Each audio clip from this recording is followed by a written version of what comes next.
on Vietnam's future. It's my belief that Vietnam is trying to decide what kind of a country that it wants to be. And when you look around, Vietnamese people don't want their country to be just like China. Yes. They want to have a country where there is more freedom of religion, more freedom to express oneself.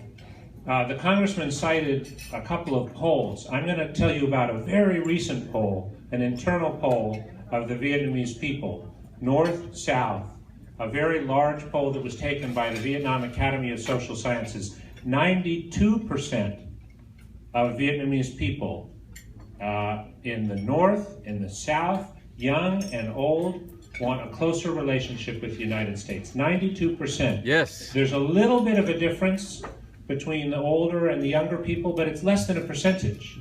There's a little bit of a difference between north and south, less than a percentage. Generally, it's between 91 and 93%, generally about 92% of Vietnamese want a closer relationship with the United States. And that's our job, is to try to see how we can do that, and try to see how the ideals that the chairman and that Representative Lowenthal expressed about human rights, how those ideals can be respected in Vietnam.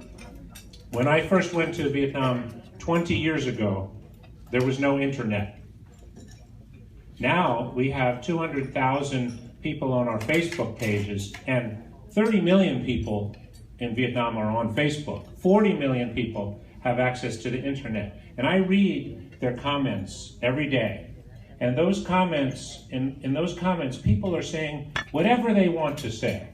They will criticize the government. They will talk about what kind of a future they want. And I read the hopes and aspirations of young Vietnamese in particular.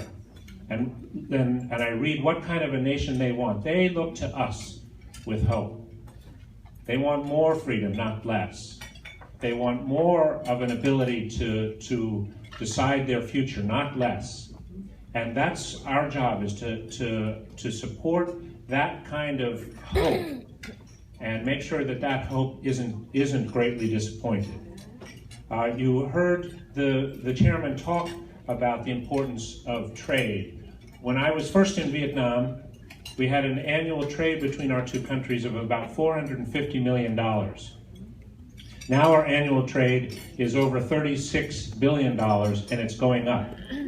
Last week, the United States sold $13 billion worth of Boeing airplanes to Vietjet and Vietnam Airlines. That's a different kind of a relationship than the one we used to have. When I was first in Vietnam 20 years ago, there were about 1,000 Vietnamese students in the United States. Today, there are 17,000 Vietnamese students in the United States. And 2 days ago in New York, an investment license was given to Fulbright University in Vietnam. It will be in Saigon. It will be the first American-style, not-for-profit, independent, merit-based university in Vietnam. The chairman of the Communist Party said to us, you will have academic freedom. If you have a problem with the officials in the South, you come to us. There has to be, if Vietnam is to be able to compete in the world, there has to be freedom of information, and there has to be academic freedom. Yes. And that is recognized at the highest levels. I am not going to pretend that the issues of human rights or the issues of freedom of religion have been resolved. Not at all. There's a long, long way to go.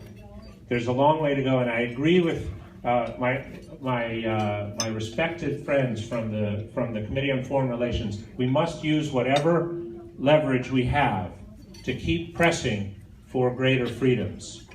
It's still a battle. There's still a long way to go. But I think we have to seize this moment, seize this opportunity of a new relationship to try to push it forward as far as we can and help people, especially young Vietnamese, realize their aspirations for a different kind of a country in the future. Once again, cảm ơn rất là nhiều đã đón tiếp chúng tôi và giúp Tôi cho và rất là hiếu khách để ăn trưa với các bạn và quý vị và các bạn, và cảm ơn rất là nhiều đã đón tiếp tôi chiều nay. Cảm ơn nhiều. Cảm ơn đại sứ. Please allow me to recap a little bit in Vietnamese of what you said in English. Yeah. Kính thưa quý vị,